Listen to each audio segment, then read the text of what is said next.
Hi everybody, Corey here from Wilson's Recreation. I have a 2008 Polaris RZR 800 that I'm currently working on. I'm just finishing up. I'm on my third wheel and replacing all the bearings and bushings that are necessary, but I thought I'd make a quick video to show you exactly what is going on and what you would need to do. So to keep it short and sweet here, you can see I've got a lot of play. So what you want to do is come to your tire. You can just, once you get it on a lift, just push it. If it's moving at all, then you've got something going on. There's a few different things that can be happening here. So this is moving up and down and a little bit from side to side, but a lot up and down. So a lot of people would immediately think wheel bearing, which it's quite possible. But you also need to check your bushings, okay? So you've got bushings here, here. I'll try to get the light in over there. You can see on the left-hand side, you've got bushings down here at the bottom. Sorry, I'm trying to get under here to show you. You've got a bushing here, and you've got a bushing over on the left-hand side. You've also got ball joints, upper ball joint there, and a lower ball joint on the bottom. You can see these have been replaced relatively recently. They're still pretty shiny. But so what we want to do, I'm going to clip up my light here, and then I'm going to show you. You just want to come in here and you can push on it and you'll be able to see what is moving. So you see when I push on it, it is moving pretty much exclusively from the center. That tells me that there's a wheel bearing bad. If I look at my bushings up here, I have no play. Nothing is moving. So that means all the bushings are good. If you've got play there, then you need to replace the bushings. This bottom one is notoriously known for loosening up, and what happens is it loosens up and then it rounds the metal out where that is placed. So check those. If you see any play there, unbolt that bottom A-arm and look to see if that hole has been rounded out. If it has, you'll have to have it repaired. Probably by welding a bushing or another piece of metal in there to be able to fix it. But this is also a good time for you to check and make sure that yours are very tight, because if they loosen up, it will ruin it. So it looks like we need to do a wheel bearing, which is relatively easy to do, and I'll walk you through the steps on this one. While we're in here, I'm going to replace the brakes as well, and I'm also going to upgrade the hub. The one thing with the early RZRs is the hub size is different than all the other RZRs, and that means they don't sell bearings for them anymore, which is a huge pain in the butt. So you have to actually replace the entire hub, so that way you have the correct bearing size, so that way you'll be able to take any of the slack out. So we'll go ahead and take this wheel off by obviously taking all your bolts out. And then I'll show you, once we pop this wheel off, what the next steps are. All right, we've popped our wheel off. I'm going to show you what you need to unbolt in order to complete this job. So you have to take your tie rod end off. That's going to be a 15 millimeter. There should be a cotter pin in there that you'll also have to remove. However, this one's missing on this machine. You're also going to have to take the bolt off here, which has a nut on one side and then a nut on the other side, and that I believe is 13 millimeter. You'll have to take that off to the upper ball joint. And then also there's another one down here on the bottom ball joint that's also a 13 millimeter. You'll have to take that off. And then you have to take your brake off. You don't have to take the brake line off. Leave the brake line on, or else you'll have to bleed the entire system, and there's absolutely no reason to do that. So you're going to take these two bolts off. There's one right here, right under where the tie rod end is, and then there's another one at the bottom. I'll try to show you this, kind of hard with the lighting. That bottom one. Those are both 15 millimeters. So you're going to take all that off, and then once you've got all that off, okay, only then you're going to take this 27 millimeter main nut off. There should also be a cotter pin in there that you're going to have to take off. This one somebody had already taken off and did not replace. Pretty important to have that there, because that will, without it, the nut could loosen up while you're riding and you could lose the whole wheel. So yours is going to look a little different than this. This is a spacer somebody put in to be able to make the wheels stick out a little bit further, but just ignore that. If you don't have those, then you'll just have just the hub, which you can see right here. All right, so take all those bolts off, and then I'll come right back and I'll show you what else you got to do. Okay, so we've got everything off here. Got our tie rod end off. Got our brake just kind of hanging down below. Again, line still hooked up. Took the nut off here and took our upper and lower ball joint bolts out. So I left it here because I wanted to show you, sometimes these things can be hard to separate and you just gotta beat them.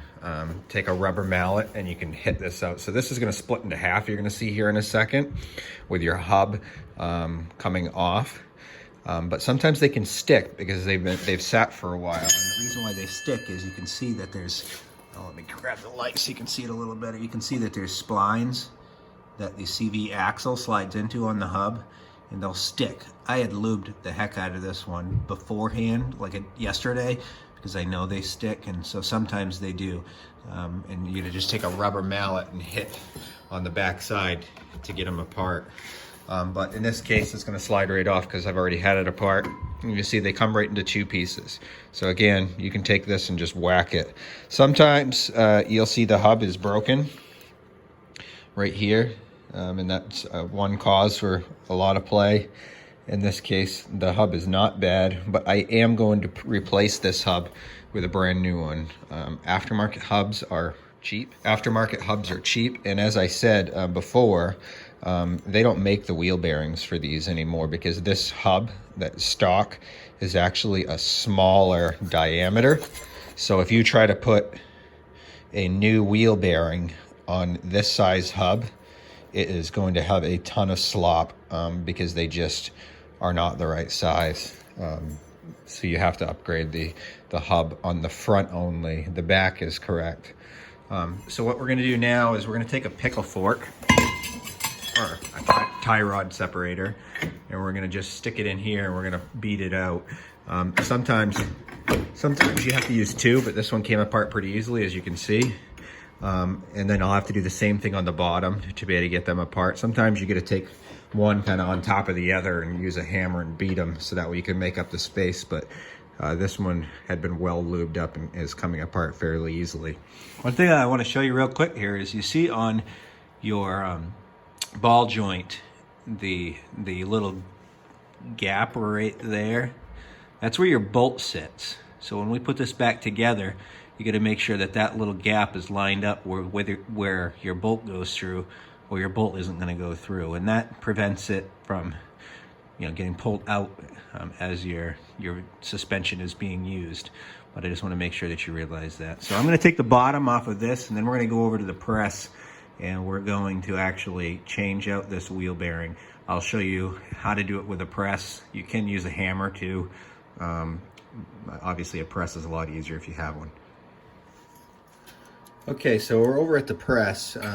This is the assembly, and you can see there's a clip that holds this in, and that prevents the wheel bearing from coming out. But we have to remove that clip in order to be able to change this wheel bearing. So you have to have some snap ring pliers, and it can be a little bit of a pain in the butt to get these things out. They're real stiff. Be careful with these because they're of course the tension and they can go flying. So make sure nobody's standing right beside you. But that's all it is. Comes right out of there. And now what we're going to do is we're going to flip this thing over and we're going to press it out through. So if you don't have a press, you can get one of these, and you can, these They sell these right online, I don't know, 20 bucks or something. And you can pound it right through. It's just real hard on the bearing. On a press is a lot easier, but those are your two options. In this case, we're gonna use a press, and all we're gonna do is just press it out, and then it's gonna come right out through and fall right through the bottom side. And then I'm just going to press the new one back in and then replace my clip. Okay, so we've pressed our bearing out. You can see that, you know, this is kind of a little rusty in here, and it's a really just good time to clean it up and take some very fine sandpaper and just kind of clean it up a little bit, so that way the new one will go back in easier. Then lube this up so that way your new bearing can glide along a lot easier when you're putting it back in. Again, you're just going to kind of tap it in with a hammer if you don't have a press, or obviously press it in if you have a press. Okay, so now that you've reinstalled your bearing and you've put your snap ring back in, now you're going to have to upgrade the hubs. If you get a wheel spacer, you're going to have to take these 4 nuts off. If you don't have a wheel spacer, what you're going to want to do is screw your lug nuts back on, so that way they're, you know, fully threaded on, not all the way in, just fully threaded, because you're going to use those to tap your lugs out. So you're going to screw them in, and then you're going to take a hammer and you're going to tap them through the back. These come out, and you're going to need those to put them onto your new hub, and that'll take the brake disc off. And then we're going to put the brake disc onto the new hub. So I'll pull those off right now. I'm going to take my wheel spacer off, and then I'm going to tap them through the back, and then we'll show you what we've got. Okay, I've pounded all of my lugs out. I left them on just because I wanted to show you something. This is, of course, the old one, and this is the new one. You can see even from the video, guys, look how much thicker the new hub design is. So that's why Polaris stopped making the old bearings, because these hubs are junk. They're so thin-walled that they often break right here. You'll hit something out on the trail, and then you'll have a broken hub. You won't have 4-wheel drive, and it'll be really loose and wobbly and dangerous. So, you know, for the whatever it costs, 40 bucks per hub, spend the money and upgrade it. You're gonna have a real hard time finding bearings anyways. You'll probably order some bearings and realize that they're for the new style hub, because nothing will tell you online. So I just wanted to show you that. So all I got to do now is take this, and I'm going to install it onto my new hub, just like so. And then all I've got to do is take a hammer and pound those lugs back in. You can see this is all that holds those lugs in. Those little grooves right there. They're gonna expand. It'll expand the hub a little bit, and they'll lock in together when I hit them with a hammer. And then all I'm gonna do is slide my hub back into the assembly, and we're gonna start this process of putting it back together, and then I'll show you how to do the brakes. Okay, so we've gone ahead and reinstalled everything, put our cotter pins back in, tightened everything down. You probably noticed, if you did replace the hub, that, you know, they do go back together pretty tight, and you do kind of have to bang them back together, even if you use lube. And that's because, you know, it's a brand new hub. It's not worn in at all. The bearing is brand new, so they're designed to fit tight. So they do kind of go back together a little bit of a challenge. You got to kind of beat them or use the press. We're moving on to the brakes. So most people have installed disc brakes before. There's one little unique thing about these. For starters, you need to utilize a C-clamp to compress the caliper back in.